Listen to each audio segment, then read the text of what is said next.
Hey, thanks for being a part of the conversation. Let's do some pod crashing. Episode number 303 is with Alex Campbell from Murder 101. Man, I'm wonderful. It's a beautiful day here in East Tennessee. Oh my God, let me tell you something. Right, you just saying that, I've got to do this right off the bat. I love the Southern accents and the quality of it inside this podcast because I'm over here in Charlotte and we're being invaded by a lot of people from Ohio, California, Florida, and the authentic Southern accent is not here like it used to be. Well, thanks. That's something I wondered if people across the country would like my accent, think it deducted a few IQ points. But it seems like people like the slow, melodic kind of storytelling aspect. So I hope people are enjoying it. You know, one of the things that I've kind of joked around about here, being in the South as long as I have been, I've always said, people go, well, where does a Southern accent come from? And I said, it comes out of the heat of the South because it's so darn hot out there. It's hard to talk. Yeah. And up here in the Appalachian Mountains, you know, we're kind of isolated a little bit. Our dialect's a little bit different. But it does. You're a product of your environment. You're taking this from a history teacher, right? So this is what I think about all the time. So you're right on point with that one. Oh, Alex, I'm so proud of you on this because I too am an instructor and getting into the minds of those students is a very difficult thing. And for you to take a chance on this is just mind blowing because you ignited an entire classroom and beyond. Yeah, well, you know, who deserves some chances more than our young people, right? So what I've found is that they're full of energy. They can be creative. They can be very resilient. They can work very hard. You just have to give them something that they feel has real meaning in the world. And if you do that, my students have never let me down. Yeah. The way that you build this podcast, because, I mean, you give them the opportunity as that instructor, as that teacher, you lay it out there for them, and then you kind of challenge them. Okay, if you want to do this, you're going to have to step up your game. Even when you brought the FBI guy in, I mean, it's like they had to earn that position or that next level of the game. Yeah, that's one thing that I think as teachers we need to do a better job of. And instead of chasing the child with education, begging them to pay attention, you know, look up here, you know, it should be to put them in a situation where they want the education.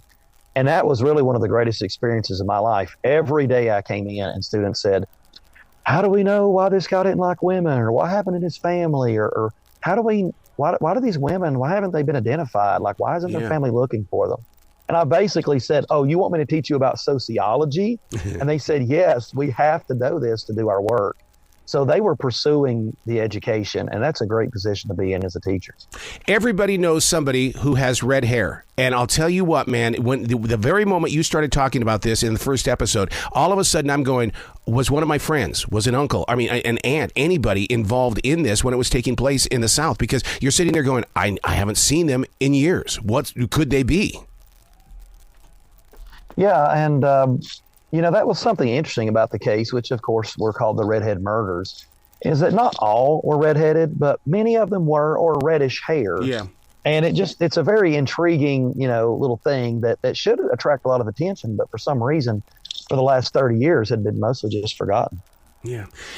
Listeners need to understand that Murder 101 on iHeartRadio takes it one step at a time. And I realize that everybody wants to know who done it. But the thing is, though, is that your students put the compassion with the victims. And for them to go and build a profile for the victims. Oh, Alex, come on. That was magical.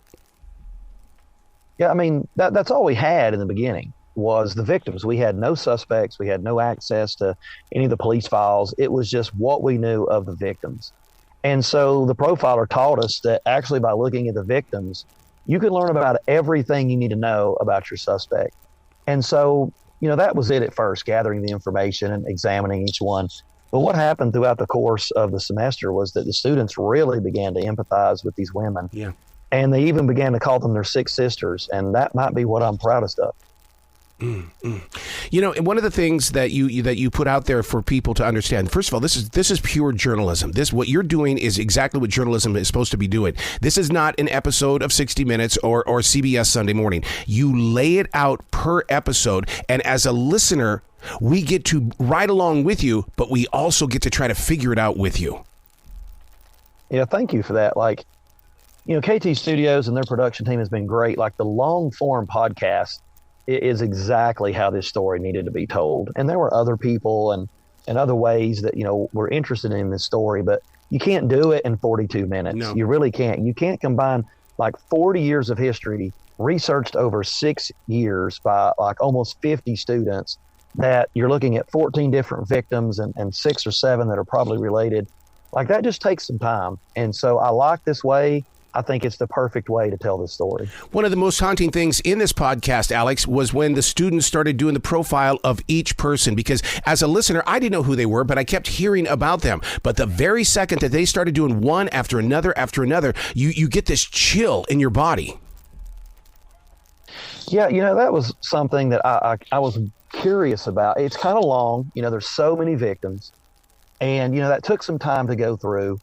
And I was hoping that people, would stay focused with us. And one of the things I wanted people to see is, like, this is the same person. Mm-hmm. I mean, it's the young, white, redheaded woman, small build, who's estranged from her family. She's out on the road, sometimes involved in prostitution or something. And she has no one. And she's an easy victim. And this is the person that got picked up and victimized over and over and over again. And why nobody else could put this together, right, that these women were all related, I don't know. But hopefully after listening to that, you understood that, like, this was the victim he was looking for. And that's why it showed it was the same suspect. Now, Alex, come on. We know why they shoved this underneath the carpet. The reason why is because exactly what you said, that they were women of prostitution and they weren't doing clean things. So let's just don't even talk about it. Out of sight, out of mind. Victim shaming. Women who are in very difficult circumstances because usually their life was just terrible at home. Mm-hmm. And they have been put in these situations, and then they become a victim.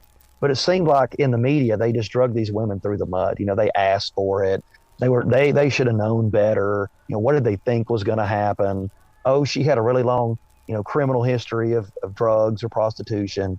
And so my students really, I think they cut through all of that with their little teenager minds.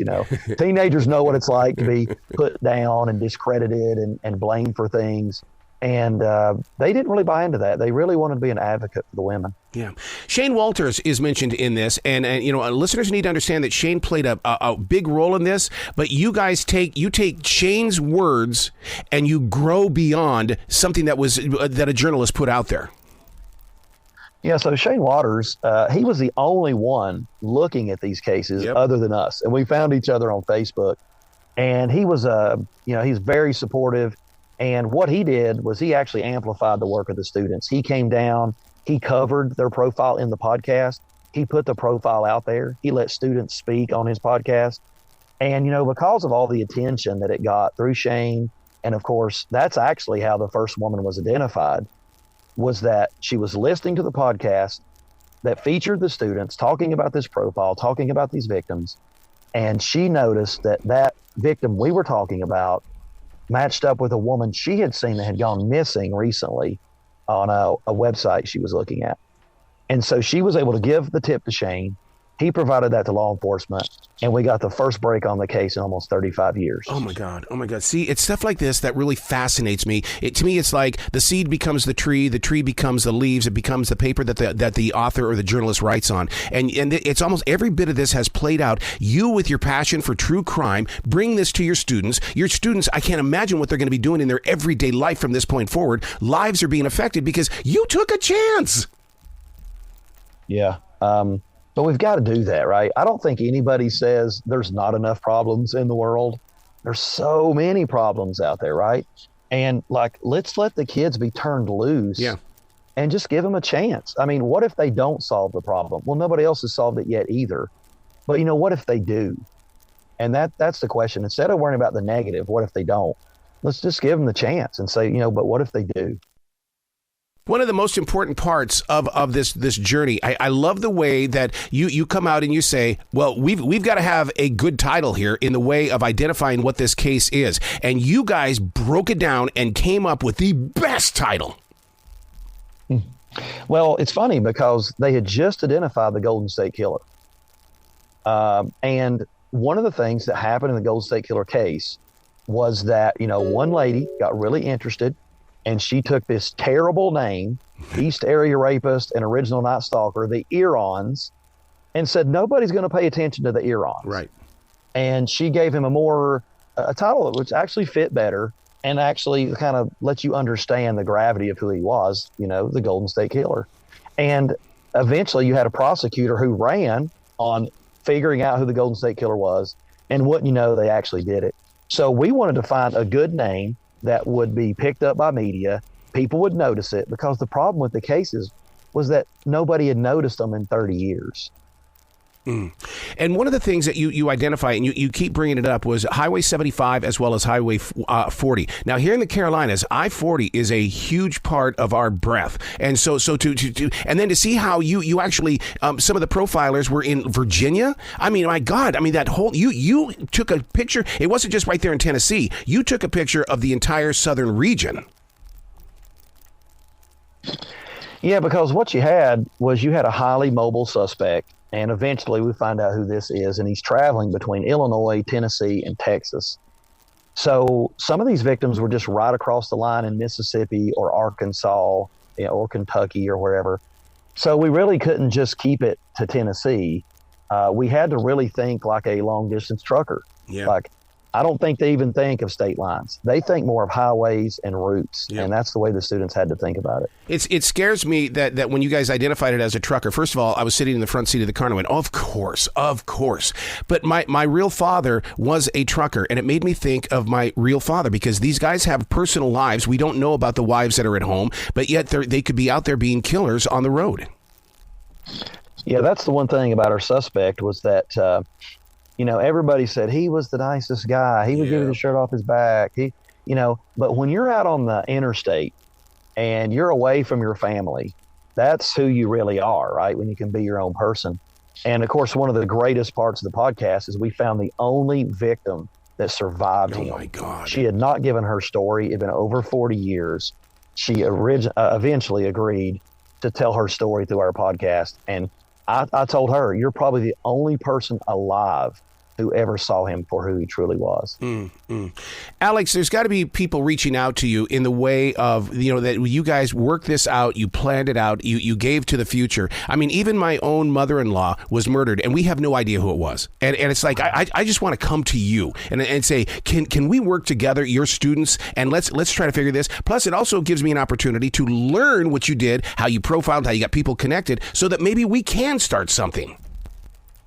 What I tell people is, and law enforcement officers get this. We work with them a lot. We just had 8 law enforcement officers from 5 different agencies that worked with us last semester. Wow. And what I think they get is that time is very precious when you're a law enforcement officer. We know why cases go cold. There's not a lot of leads. You get new ones. You just don't have the time.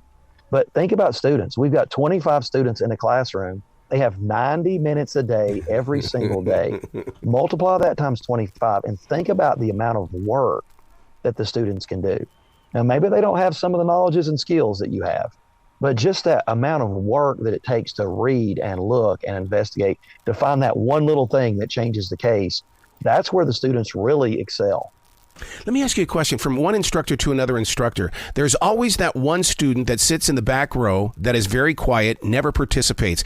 If I were a fly on the wall, was one of the people in your classroom that person that came out of nowhere and said something, and everybody goes, holy crap, I never even thought about that?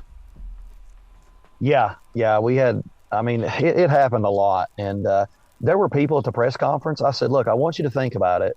And we need some students to speak. I'm not going to do this. You're going to do it. Yeah. And there was a young man, and I don't think anybody thought of him as a speaker or a leader or a very studious person, to be honest. And he said, I want to do this. And we had a long talk about how important it was. And he said, no, Mr. Campbell, I'm going to put everything into it.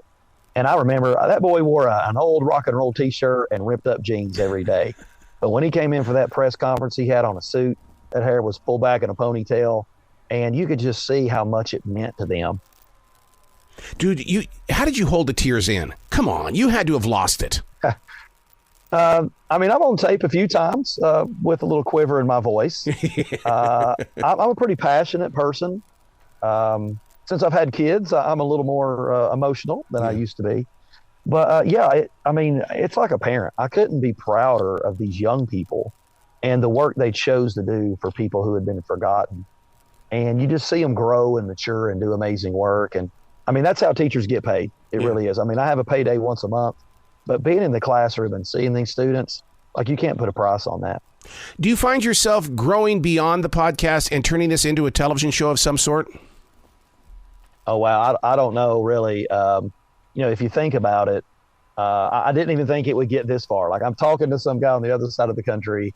I'm talking to people in Charlotte, and we're talking about this case, and I never thought it would get this far. And so, look, it's just in the Lord's hands. Whatever happens, happens. But I do know one thing. One more woman needs her name back, and 5 more families need to know exactly who's responsible for their loved one being killed. And so we've just got to keep going. See, it's that compassion right there that keeps me glued to this podcast. And I know when I get to that final one, I'm going to be upset because it's going to be like, come on, Alex, I need another one. Give me another one. Yeah, the good news is, like, new things are happening every day. Yeah. We just had a victim identified a couple of months ago, one of our victims.